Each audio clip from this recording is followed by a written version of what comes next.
जातिवाद का अड्डा है ये स्कूल, ये जातिवाद का अड्डा है ये स्कूल, कारियों का अड्डा है।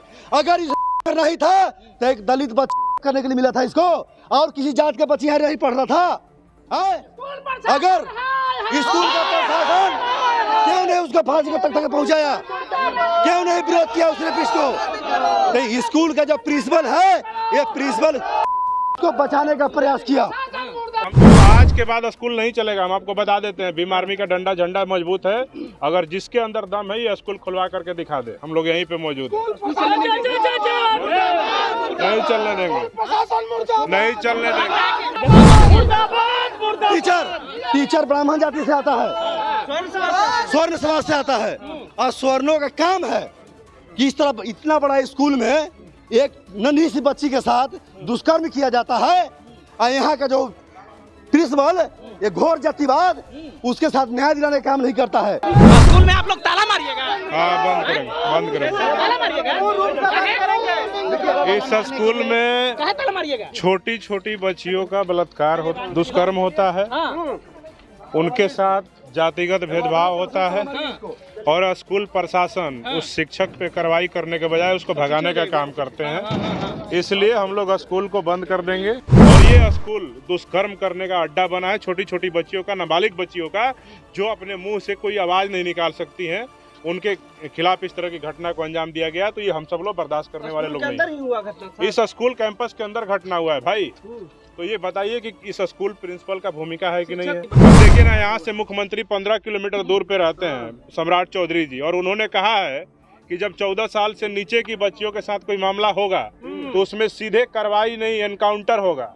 हम पूछना चाहते हैं कि ये जो 7 वर्षीय अनुसूचित जाति बहुजन समाज की बेटी के साथ जो घटना हुआ है, इस घटना में बिहार के मुख्यमंत्री सम्राट चौधरी जी कहाँ हैं? वो एनकाउंटर क्यों नहीं करवा रहे हैं आरोपी का? इस स्कूल पे बुलडोजर क्यों नहीं चल रहा है? जाति है कि जाति नहीं है, इस देश में कोई ऐसा जगह नहीं है जहां पर जातिवाद नहीं होता है। चाहे वो पॉलिटिक्स हो, उसके बाद जो है वो मेडिकल क्षेत्र हो, उसके बाद जो है वो जहां पढ़ाई होता हो, वहां पर जो है वो जातिवाद हो रहा है। ऐसा कहा जाता है कि जो शिक्षक होते हैं वो भगवान के समान होते हैं। बच्चियों को जो है वो दोस्तों वो शिक्षा देने का काम करते हैं, लेकिन स्कूल में भी घोर जातिवाद हो रहा है, और दलित समाज के बच्चियों को देख देख करके, जाति देख देख करके उनके साथ जो है वो दुष्कर्म किया जा रहा है, गलत काम किया जा रहा है। ऐसा पहली बार नहीं हुआ है, ऐसा जो है वो अनगिनत बार भी हो रहा है। लेकिन सोचिए, जब कोई बच्ची अपने पेरेंट्स से बताती है तब जाकर वो मामला सुर्खियों में आता है, और उस पर जो है वो केस दर्ज होता है, उसके बाद जो है वो केस आगे बढ़ता है। लेकिन दोस्तों मैं आपको बता दूं कि जिस वक्त जिस जगह पे मैं खड़ा हूं धनरुआ है, और थोड़ा सा दिखाइए, यही डीएवी स्कूल है, प्राइवेट स्कूल है। जो लोग कहते हैं कि इस देश में सरकारी स्कूल को बंद करके प्राइवेट स्कूल को स्टार्ट किया जाए, उन लोगों के लिए मुंह पर तमाचा है कि किस प्रकार से सरकारी स्कूल में नहीं बल्कि प्राइवेट स्कूल में दलित बच्चियों के साथ दुष्कर्म हो रहा है, और उस मामले को लेकर के कोई 1 महीना तक आवाज नहीं उठाया। जैसे ही बच्ची जो है वो बताई अपने माँ बाप को, और वो माँ बाप भीम आर्मी के जो लीडर्स हैं उनको बताए, उसके बाद ये मामला जो है वो सुर्खियों में आया। और देखिए किस प्रकार से भीम आर्मी आज जो है वो डीएवी स्कूल पर चढ़ करके ताला बंद करने का काम कर रहे हैं, और कह रहे हैं कि जब तक इस स्कूल के मान्यता जो है वो रद्द नहीं होती है, उसके अलावा जितने भी यहाँ शिक्षक हैं उन सारे लोगों पर जो है वो कार्रवाई नहीं होती है, तब तक हम लोग यहाँ से हटेंगे नहीं। भीम आर्मी के जो लोग हैं दरवाजे पर खड़े हुए हैं, और वो कह रहे हैं कि स्कूल के मान्यता हम लोग रद्द करके मानेंगे, उसके बाद ही यहाँ से हम लोग हटेंगे।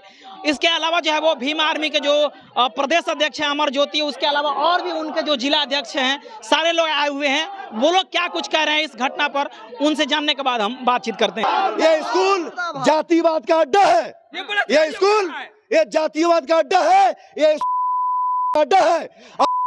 नहीं था तो एक दलित के लिए मिला था इसको, और किसी जात के बच्चे यहाँ नहीं पढ़ रहा था। अगर स्कूल का प्रशासन क्यों नहीं उसको फांसी तक पहुंचाया, क्यों नहीं विरोध किया उसने इसको? तो स्कूल का जो प्रिंसिपल है ये प्रिंसिपल बचाने का प्रयास किया।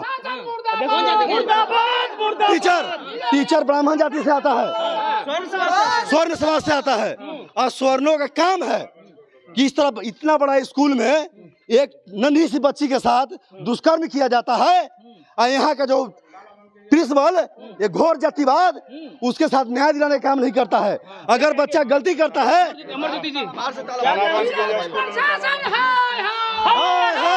ताला मारिएगा आप लोग, ताला, इस स्कूल को बुलडोजर चलना चाहिए। चलिए देखिए, तो ये स्कूल में ताला मारा जाएगा। भीम आर्मी के जो अमर ज्योति है वो कह रहा है स्कूल में ताला मारेंगे।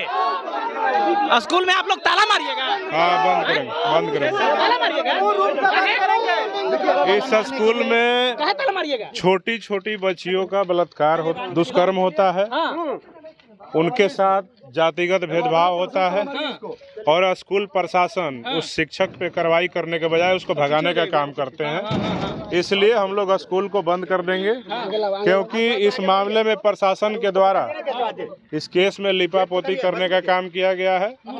स्कूल के प्रशासन के जो लोग हैं उस बलात्कारी शिक्षक को बचाने का भरपूर प्रयास किए और पुलिस ने स्कूल प्रशासन पे कोई कार्रवाई नहीं किया, ना इनसे जांच पड़ताल किया, ना पूछताछ किया, कहां से सैंपल इकट्ठा किया और स्कूल ये कैसे चल रहा है जहां पे बच्चियां सुरक्षित नहीं है। आज एक बच्ची ने अपने माँ को बताया तो मामला बाहर आ गया। यहाँ पे कई बच्चियों के साथ इस तरह की घटना होती है, सीसीटीवी कैमरा है नहीं है, कैसे ये स्कूल चल रहा है। हम लोग इस स्कूल के खिलाफ सीबीएसई ऑफिस में आवेदन देंगे कि इसका मान्यता रद्द किया जाए। इसको लेकर के आज हम सभी लोग भीम आर्मी के लोग यहाँ पे एकत्रित हुए हैं। ये स्कूल तब तक बंद रहेगा जब तक इस स्कूल प्रशासन के जो जिम्मेदार लोग हैं, जिन लोगों ने उसको संरक्षण देने का काम किया, आरोपी शिक्षक को जिसने बलात्कार दुष्कर्म की घटना को अंजाम दिया, उसको जो संरक्षण यहाँ का स्कूल प्रशासन के लोगों ने, प्रिंसिपल ने दिया, उनको जब तक गिरफ्तार नहीं किया जाएगा, उनकी भूमिका क्या थी इस घटना में उसका निष्पक्ष जांच नहीं किया जाएगा और जो लोग उसको भगाने में सहायक बने हैं उन सब पे जब तक गिरफ्तारी नहीं होगी, कार्रवाई नहीं होगी, तब तक ये स्कूल बंद रहेगा। अन्यथा भीम आर्मी के लोग यहीं पे डंडा झंडा गाड़ करके यहीं पे बैठने का काम करेंगे। गिरफ्तार हो गए। देखिए, आरोपी के गिरफ्तार हो जाने से क्या होता है? आरोपी को भगाने वाले कौन थे? आरोपी कब गिरफ्तार हुआ? जब भीम आर्मी जब इसमें इन्वॉल्व हुई तब जाकर आरोपी गिरफ्तार हुआ। 25 दिन के बाद आरोपी गिरफ्तार होता है। स्कूल प्रशासन के लोगों को जब पता चल गया, FIR हुआ, उसके बाद इस स्कूल प्रशासन के लोगों ने भगाने का काम किया। अगर ये लोग जिम्मेदारी निभाते, बच्ची के साथ दुष्कर्म हुआ, उसके तत्काल बाद ये लोग पकड़ करके उसको थाना को देने का काम करते, तो हम मानते हैं कि स्कूल का कोई भूमिका नहीं है।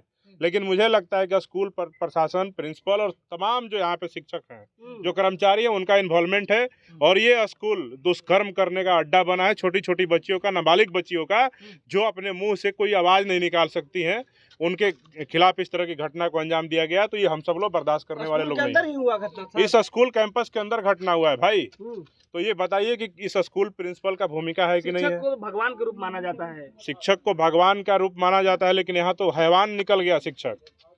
हम आपको बता देते हैं कि इस स्कूल से एक भी कर्मचारी, एक भी प्रिंसिपल या कोई भी शिक्षक अभी बाहर नहीं जाएगा जब तक यहाँ के प्रशासन के लोग आ करके ये आश्वासन नहीं दे दे कि जो इसमें प्रिंसिपल है जिनने भगाने का काम किया, यहाँ पे बिना सीसीटीवी कैमरे के ये स्कूल कैसे चल रहा है और पूरी घटना जो घटित हुई है उसमें कौन कौन लोग जिम्मेदार हैं, उन जिम्मेदारों का जब तक FIR नहीं हो, उन पे कार्रवाई नहीं होगी, तब तक हम लोग यहीं बैठने का काम। बगल में, पटना से बगल में ही दलित समाज की। अब देखिए ना, यहाँ से मुख्यमंत्री 15 किलोमीटर दूर पे रहते हैं, सम्राट चौधरी जी, और उन्होंने कहा है कि जब 14 साल से नीचे की बच्चियों के साथ कोई मामला होगा तो उसमें सीधे कार्रवाई नहीं, एनकाउंटर होगा।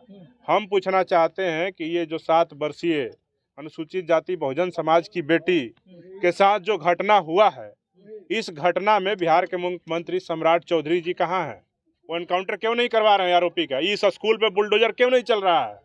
ये स्कूल यहाँ पे जातिवाद का अड्डा बना हुआ है, यहाँ पे दुष्कर्म का अड्डा बना हुआ है और इस स्कूल में एडमिशन के नाम पे छोटी छोटी बच्चियों के साथ एक तो उनके परिजनों का दोहन किया जाता है, फीस के नाम पे, स्कूल ड्रेस के नाम पे, किताब कॉपी के नाम पे, जूता चप्पल के नाम पे, और इसके अलावा यहाँ पे उनकी बेटियों का दुष्कर्म भी किया जाता है। तो ये कहीं से भी बर्दाश्त करने योग्य नहीं है। स्कूल में पढ़ाई होता है, पढ़ाई को आप लोग बाधित करवाइएगा?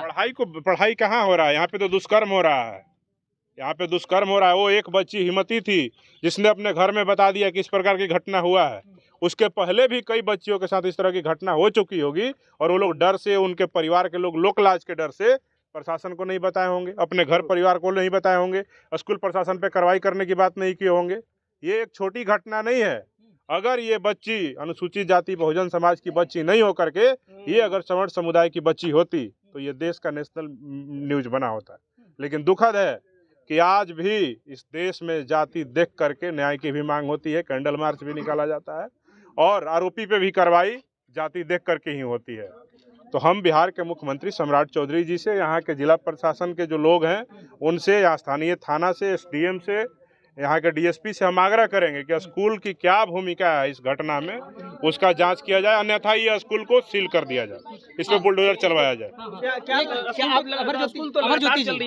तो हम तो आज के बाद स्कूल नहीं चलेगा, हम आपको बता देते हैं। भीम आर्मी का डंडा झंडा मजबूत है, अगर जिसके अंदर दम है ये स्कूल खुलवा करके दिखा दे, हम लोग यहीं पे मौजूद हैं। नहीं चलने देंगे, नहीं चलने देंगे। आपको लग रहा है कि प्राइवेट स्कूलों में जाति देख करके बच्चियों के साथ दुष्कर्म किया जा रहा है? बिल्कुल होता है, क्योंकि ये घटना आप सोचिए कि इस स्कूल में और भी अन्य समाज की बच्चियां पढ़ती होंगी, उनके साथ इस तरह की घटना नहीं हुई। ये सिर्फ दलित समाज की बच्ची को टारगेट करके कि ये दलित समाज के लोग हैं, क्या करेंगे, ज़्यादा होगा इनके बाप को पैसा दे के खरीद लेंगे, इनके माँ को मैनेज कर लेंगे, और यही सोच के साथ उस जातिवादी शिक्षक ने उस बच्ची के साथ दुष्कर्म की घटना को अंजाम देने का काम किया। 1 महीना से ज़्यादा हो गया ये घटना, लेकिन अभी तक हम वेट कर रहे थे 1 महीना तक कि इस मामले में स्कूल प्रशासन के लोगों को भी पकड़ा जाएगा।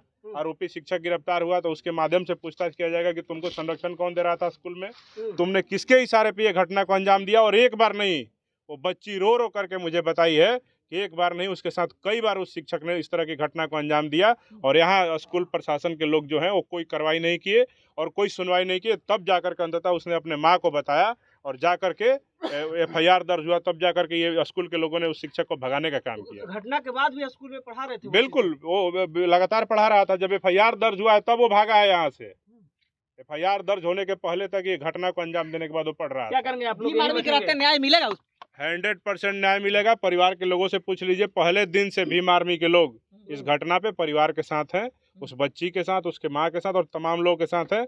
और जब तक इस मामले में न्याय सुनिश्चित नहीं होगा, स्कूल प्रशासन की भूमिका स्पष्ट नहीं होगी, इनके जिम्मेदार जो लोग हैं जो घटना का अंजाम देने में सहायक बने हैं, उन सब की गिरफ्तारी नहीं होगी, उन पर कार्रवाई नहीं होगी, तब तक ये स्कूल नहीं चलने देंगे। सवर्ण समाज से है दुष्कर्मी, सवर्ण समाज से। देखिए, किसी भी समाज का हो, अगर दुष्कर्मी है किसी भी बहन बेटी के साथ, बच्ची के साथ इस तरह की घटना को अंजाम देगा, और सबकी बेटी बेटी होती है। अगर सवर्ण समुदाय की भी अगर 7 साल की बच्ची के साथ इस तरह की घटना हुई रहती तो भीम आर्मी वहाँ भी डंडा झंडा बुलंद करने का काम करती, और स्कूल के खिलाफ या जिला प्रशासन के खिलाफ हम लोग मजबूती से लड़ाई लड़ने का काम करते। यहाँ के स्थानीय थाना अध्यक्ष की कार्रवाई या भूमिका को कैसे देखते हैं? देखिए, थाना प्रभारी के कार्रवाई पे भी मुझे संदेह है, क्योंकि इतनी बड़ी घटना होने के बाद अगर स्कूल में वो मास्टर पढ़ा रहा था, FIR दर्ज हुआ, मास्टर को भगाने में भी हमको लगता है कि थाना प्रभारी की भूमिका है। जब भीम आर्मी के लोग इस केस में इन्वॉल्व हुए, जब मेरा फोन गया थाना प्रभारी पे, उसके 2 घंटे के बाद ही कहता है कि उसने सरेंडर कर दिया है। मतलब कि जब तक भीम आर्मी इन्वॉल्व नहीं थी, घटना के 25 दिन बीत गए थे, आरोपी गिरफ्तार नहीं कर पाया ये थाना प्रभारी। उसके अलावा ये थाना प्रभारी उसको गिरफ्तार तो कर ही नहीं पाया, और जब हमारा फोन जाता है उसके बाद उसके 2 घंटा के अंदर ही वो सरेंडर भी कर देता है। ये सीधे दिखाता है कि उनको लग गया कि इस बेटी का आवाज़ उठाने वाला कोई नहीं है, इसलिए वो मामला को दबा रहे थे, उसकी गिरफ्तारी को रोक करके रखे थे। और जैसे ही उनको पता लगा कि भीम आर्मी के पास ये मामला चला गया है, तो उन लोगों ने उसको सरेंडर करा दिया। और उसको अब देखते हैं इसमें केस के क्या तथ्य हैं, उसने FSL की रिपोर्ट में, तमाम जो मेडिकल रिपोर्ट्स है उसमें क्या घालमेल किया है। अगर कार्रवाई सुनिश्चित नहीं होगी, उसको सज़ा सुनिश्चित नहीं होगी, तो इस थाना प्रभारी के भी निलंबन के लिए हम लोग सीनियर पदाधिकारी के सामने मांग रखने का काम करें।